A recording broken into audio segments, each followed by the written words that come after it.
Samajwadi party के नेता आजम खान, उनकी पत्नी तंजीम फातिमा और बेटे अब्दुल्ला आजम खान को फर्जी जन्म प्रमाण पत्र के मामले में 7 साल की सजा सुनाई गई, जिसके बाद उत्तर प्रदेश की सियासत मुस्लिम राजनीति पर आकर टिक गई है।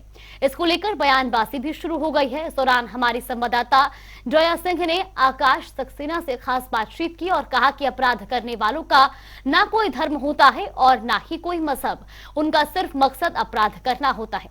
ऐसे कई मुद्दों से जुड़े सवालों पर आकाश सक्सेना ने क्या कुछ कहा, वो भी आपको सुनवाते हैं। आजम खान पे ताबड़तोड़ मुकदमा दर्ज कराने वाले इस वक्त हमारे साथ विधायक आकाश सक्सेना, इनसे खास बातचीत करेंगे। आकाश जी, लगातार देखा जा रहा है कि आजम खान पे किस तरीके से मुकदमा दर्ज कराएगा।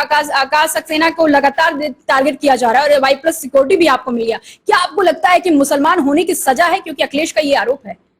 देखिए, हमेशा ये बात ध्यान रखिए, जो अपराधी होते हैं उनका कोई मजहब नहीं होता, उनका कोई धर्म नहीं होता, उनका सिर्फ एक धर्म होता है, अपराध करो। इसलिए इसको इस चीज से जोड़ना बिल्कुल गलत है। दूसरा, रही बात मुकदमों की, तो अगर देखा जाए जिस मुकदमे में आजम खान को सजा मिली है और आज उनका पूरा परिवार जो जेल में है, उसकी सबसे बड़ी उसकी वजह यह रही है कि पेपर एविडेंस के आधार पर ये मुकदमे हैं अपने बेटे को विधायक बनाने के लिए और नाजायज तरीके से विधायक बनाने के लिए 2 जन्म प्रमाण पत्र का इस्तेमाल किया। और इस्तेमाल ही नहीं किया, सरकार की जो धज्जियां उड़ाते हुए समाजवादी पार्टी सरकार की, उस सरकार में ये बर्थ सर्टिफिकेट हासिल किया। और जिस तरीके से अगर इस मुकदमे को पूरा स्टडी किया जाए तो मुझे नहीं लगता कि इस मुकदमे को समझने के बाद कोई कुछ बोलने की हिम्मत भी करेगा, क्योंकि ये सारे मुकदमे पेपर एविडेंस के। आकाश जी, एक सवाल ये भी है कि जिस तरीके से उनके परिवार में, जैसे है तंजीम फातिमा हो या अब्दुल्ला हो, या फिर जिस तरीके से अलग अलग जेलों में रखा गया, हरदोई की बात किया जाए, सीतापुर की बात किया, रामपुर को किया जाए, इसमें एक आरोप ये लग रहा है कि परिवार को जिस तरीके से प्रताड़ित किया जाए वो कहीं ना कहीं बदले की कार्रवाई है। देखिए, ये कहना बिल्कुल गलत है कि बदले की कार्रवाई है। ये एक सिस्टम होता है। एक व्यक्ति पे 102 मुकदमे नहीं, ये तो उनके कुकर्म है। इसमें से 43 आकाश सक्सेना ने खुद कराया है। अब देखिए, अगर कोई अपराधी है तो 102 क्या, उस पे तो फिर 500 मुकदमे भी अगर होंगे तो वो कम है। अब मुकदमे तो उसी अपराधियों पर होते हैं। लेकिन कुछ कार्रवाइयां सवाल उठाती हैं। हेट स्पीच के मामले में उनका विधायक ही गया, लेकिन कोर्ट ने उसको वो कर दिया, सेशन कोर्ट ने। उसने कहा कोई दिक्कत नहीं, इसमें ऐसा कुछ नहीं है। लेकिन अब क्या वो तो ऐसा होगा नहीं कि अब फिर से उनका बहाली हो जाएगा? देखिए, इसी को न्यायपालिका कहते हैं। हमने हमेशा न्यायपालिका के फैसले का सम्मान किया है, चाहे वो उनके पक्ष में रहा हो या हमारे पक्ष में रहा हो। लेकिन हेट स्पीच के ADR रिपोर्ट कहता है कि कम से कम 72 विधायक ऐसे हैं, और खास तौर पे देखा जाए तो 33 सांसद ऐसे हैं, उसमें सबसे ज्यादा भारतीय जनता पार्टी के सांसद और विधायक है। तो क्या सिर्फ हेट स्पीच और जो भड़काऊ बयान है वो सिर्फ आजम खान ही ने दिया था? 72 विधायकों में या 33 सांसदों में आजम जैसा शायद कोई नहीं होगा। और हेट स्पीच की भी पराकाष्ठा को पार किया है। जिस तरीके के जो शब्द हैं जो उपयोग किए हैं, अगर वो कोई सुनेगा तो शायद उन 72 विधायकों और 33 सांसदों को भी मात कर देंगे जो वो शब्द है। एक बार शब्द सुन के देखिए, जिस तरीके से न्यायपालिका ही नहीं, ब्यूरोक्रेसी का भी मजाक उड़ाया है, कहा गया है कि जूते पॉलिश कराएंगे। ये शोभा देता है किसी लोक सेवक को? और आज अगर हम जो रामपुर कोर्ट का निर्णय है, उस निर्णय को अगर ध्यान से पढ़ेंगे, 432 पेजों का वो आदेश है, उसमें अगर देखेंगे तो बड़ा साफ लिखा हुआ है कि आजम खान, तंजीम फातिमा और अब्दुल्ला आजम खान तीनों पढ़े लिखे व्यक्ति हैं, तीनों लोक सेवक हैं। उसके बावजूद भी इस तरीके के कृत्य जो उन्होंने किए हैं वो जनता के लिए बहुत गलत है। जनता के लिए संदेश जो गया है वो बहुत गलत गया, क्योंकि लोक सेवक इस तरीके के अगर कोई काम करेगा तो वो जनता को क्या सिखाएगा। तो उस आदेश में साफ है कि आज जो कृत्य हैं वो आजम के उनके सामने है। लेकिन अब सवाल जो, क्योंकि आपने आसिम रजा को हरा के, और रामपुर वो जिला रहा है, आप यूं कहिए ये महानगर रहा है, कि जिस तरीके से वहां पे आपने जीत दर्ज की, क्योंकि वो एक किला कहा जाता था आजम खान का, एक 1985 से लेकर अब तक का जो सियासत उनका रहा। लेकिन एक ये भी कहा जा रहा है कि कहीं ना कहीं आपने धांधली करके चुनाव जीती, और यहाँ तक कि अब कोर्ट तक चला गया है मामला। देखिए, घोषी चुनाव अगर समाजवादी पार्टी जीतती है तो वहां कार्यकर्ताओं के बल पर जीतती है, और रामपुर में अगर भारतीय जनता पार्टी जीतती है तो वो धांधली हो गई।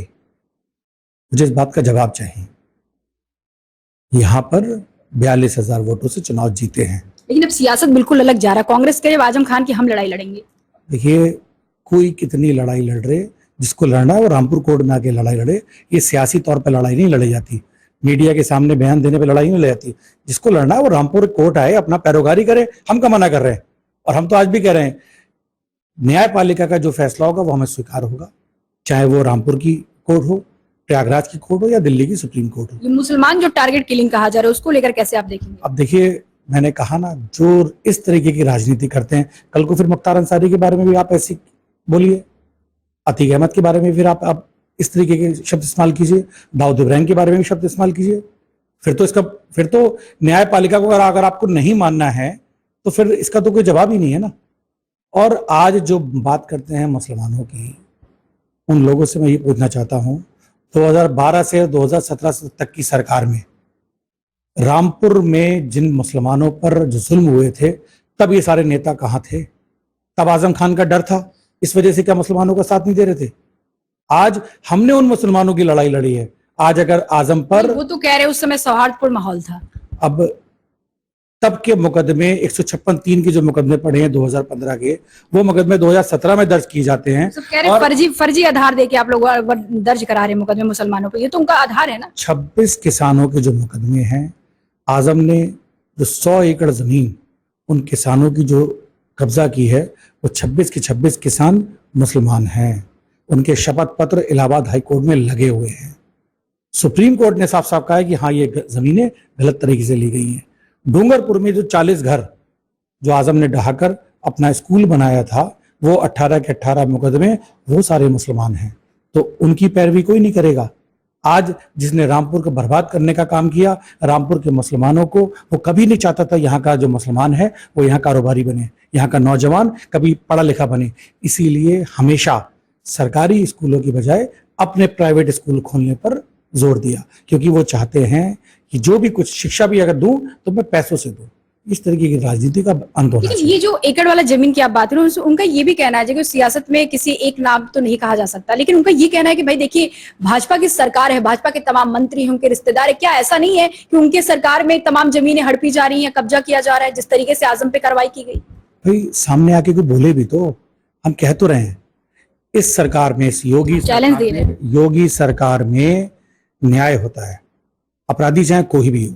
मैंने कहा ना, मीडिया पे कहना बहुत आसान है कि वो जमीन पे कब्जा करता है। भाई आप सामने टकराव तो लाइए। तो जिस तरीके से आज हमने सबूत के साथ केस को जीता है, आप भी आगे तो बढ़िए। हमेशा ध्यान रखिए, मुकदमा नहीं जीतता, पैरवी जीतती है। मुकदमा नहीं हारता है, पैरवी हारती है। आप पे भाजपा में मेहमान है। देखिए, मैंने आपसे क्या कहा कि आज प्लस सिक्योरिटी, देखिए ये सब आपका कद बढ़ रहा है, ये सब स्वीकार मुस्कुराहट चेहरे का बता रहे हैं। सब सरकार के निर्णय होते हैं कि क्या सुरक्षा दी जाए या क्या, वो सब एक अलग चीज है। लेकिन मुझे ये पता है कि अगर मैं मजबूती के साथ मैं पैरवी कर रहा हूँ और मेरी अगर सही पैरवी है तो मैं जीतूंगा, और हम जीते हैं।